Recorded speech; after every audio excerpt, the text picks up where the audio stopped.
Yo, what's up guys? Welcome back sa aking channel. Ako nga pala si Miko Mosh. Mga kamashpit, kamusta kayong lahat? Maraming salamat sa pag-click at panonood ng review reaction ko na to. At ngayong araw ay magre-review tayo ng bandang Forgetting 69 at ang kanta nilang Talulot. So by the way guys, yung bandang Forgetting 69, isa silang punk rock band, no? Galing sa Pilipinas actually. So OPM sila. Kaya ako na-review itong kantang to. Feeling ko kasi yung eksena ng punk rock sa Pilipinas is hindi ganun ka, alam mo yun, yung community hindi ganun kalaki, hindi ganun kalawak. And para sa akin, hindi ko naman gusto na makinig lahat ng tao. Pero I wanted to share with you guys na merong mga ganitong klaseng music. Na yung punk rock is hindi lang siya ingay, hindi lang siya violence, hindi lang siya aggressiveness. Meron siyang hidden meaning, meron siyang message, meron siyang capabilities para i-touch niya yung emotions mo. Tapos yung kantang to, naririnig ko na siya before, pero hindi ko siya nare-review. Parang sound trip ko lang siya. Pero ngayong araw, hihimayin ko yung hindi naman sobrang hihimayin, no? Pero itratry kong i-reviewin and i-appreciate yung arrangement and yung the whole song itself, no? Pwedeng the band itself, pero you know what I mean, you get it na. Siguro sa mga Gen Z, yung punk rock is at some point naging hilig din natin siya. Alam niyo yun, parang merong part sa buhay natin na naging punkista tayo, na naging emo tayo, naging punkista tayo, naging rockista tayo. Parang not specifically we are living or we are part of the whole community of punk rock music itself sa eksena ng Pilipinas. Alam mo yun, at some point I can guarantee na may mga mangilan-ngilan tayong naisama sa playlist natin na punk rock music, no? Or na punk music. Pero yun guys, hindi ko na masyadong patatagalin. Reviewin ko na yung kantang Talulot ng Forgetting 69 feat. Teng and Jam of 1, 2, 3 Pikit. Play ko na guys.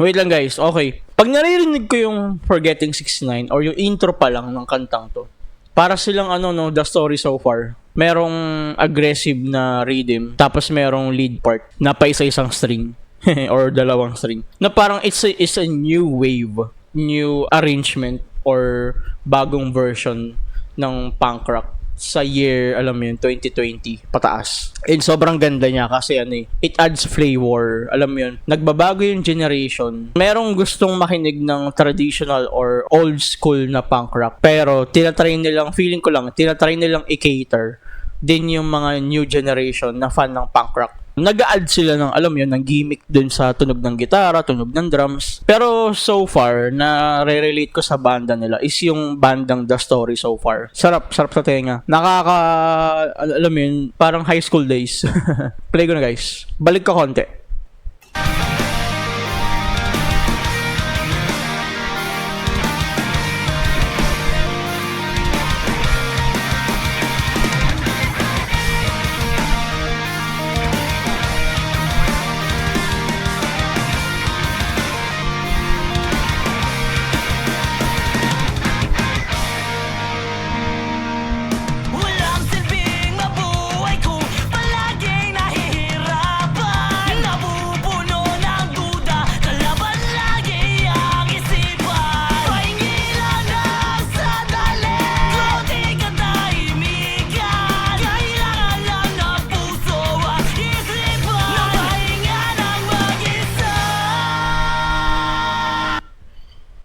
Okay, verse 1. Sinasabi niya sa message na parang I have to choose myself muna, no, for the meantime. Kasi sinasabi niya na, alam mo yun, parang di ba, walang silbing mabuhay kung palaging nahihirapan.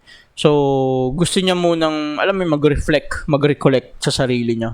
Sabi niya, kailangan munang mamahinga ng mag-isa. It's about self-reflection. It's about choosing yourself over anything else, no? Para mag-recover nang mag-isa lang. Play ko na, guys.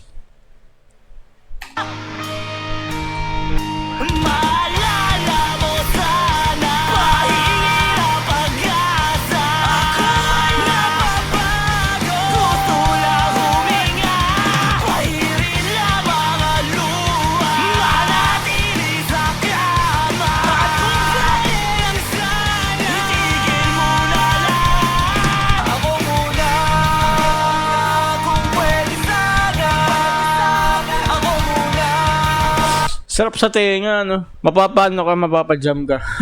Ganda ng mensahe ng kanta. Ganda rin nung tunog ng gitara, tunog ng tambol. Hindi naman siya sobrang parang Blink-182. Pero ano, may touch, no? Tapos the story so far. State Champs? Pwede. Neck Deep? Yeah. Tapos sa OPM naman, pwedeng related yung genre nila or tunog nila sa bandang End Street.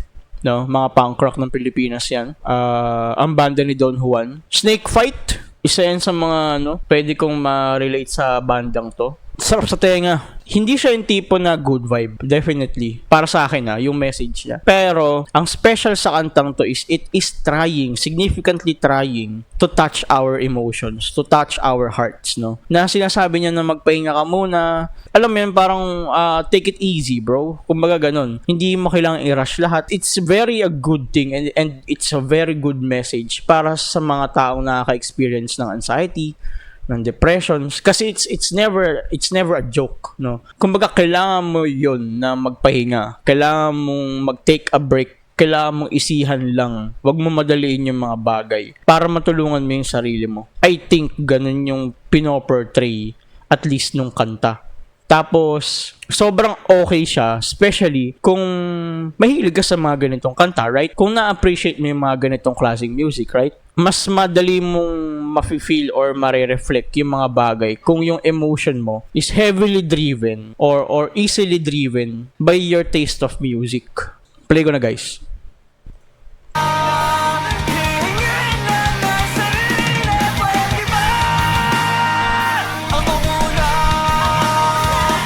Ay, ba na yung vocalista? Si Teng na ata to.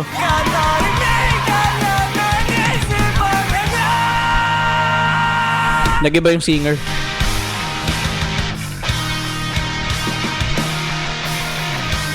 Bridge part.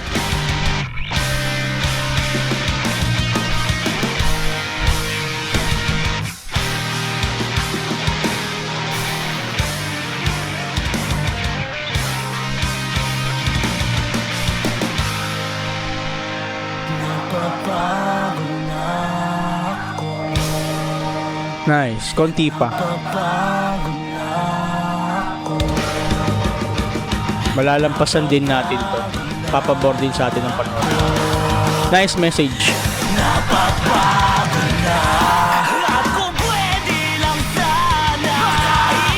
Nice.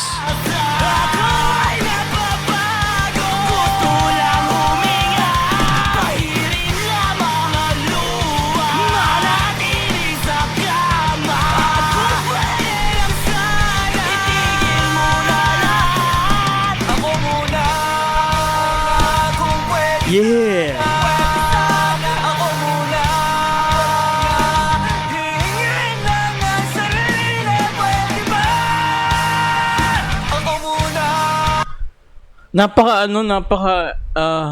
Napakataas ng emotion nung kantang to. I mean, alam mo, nararamdaman ko siya sa akin. Like, natatouch niya ako na feeling ko, hindi naman ako depressed, no? Wala naman akong depression, I think. Hindi ako sure, no? Pero I think wala naman ako depression. Pero, the music is so effective. Especially kung madali kang maka-appreciate ng mga ganitong klaseng kanta. No, kasi pwede rin hindi mo alam Pwedeng hindi ka rin aware na kailangan mo pala mag-take a break. Pwede rin hindi ka aware na kailangan mo pala magpahinga, kailangan mo pala mag-reflect. And then yung song na to is it's a very good reminder na gawin mo din tong mga to. Pahinga ka din. Sarap. Salamat sa masarap na music, no? Play ko na, guys.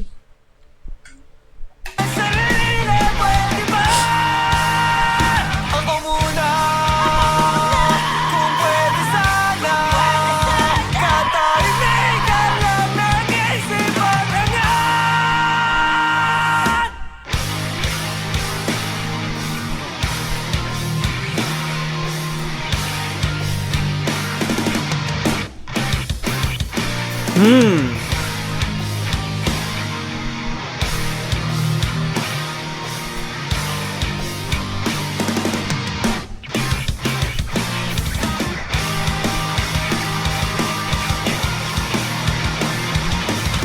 Talulot by Forgetting 69 featuring Teng and Jam of 123 Pikit.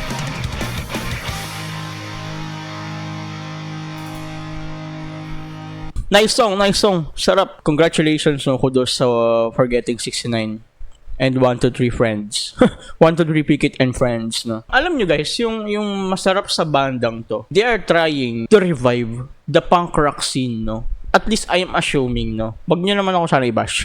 I'm not saying na I'm speaking on behalf of the band, no. Pero sa ganitong music, sa ganitong energy, sa ganitong klaseng arrangement ng song, parang they are trying to revive the punk rock scene sa Pilipinas. Sobrang ganda, sobrang na-appreciate ko kung paano yung ginagawa nila, no. I mean, kagaya nito, ang ganda ng music nila, ang ganda ng kanta nila. Hindi siya yung tipo na mahihirapan kang sundan yung pace, kung intro na ba, verse na ba, outro na ba. Hindi siya ganun. Kumbaga, inaantay niya na sumunod ka. Parang may mabagal na part, tapos biglang bibilis, no? Tapos, merong part na kalmado lang, no? Especially dun sa bridge part, which is very good para masundan mo yung pacing nung kanta. Tapos, imagine nyo, nagawa nila yun sa loob ng, let's say, 4 minutes, no? Averaging 4 minutes. Ganda.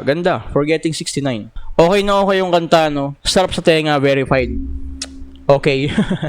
Okay guys, hindi ko na masyadong papahabain. Muli, ako nga pala si Miko Mosh. Maraming salamat again sa panonood ng aking review reaction. Kita tayo sa next episode. Bye-bye.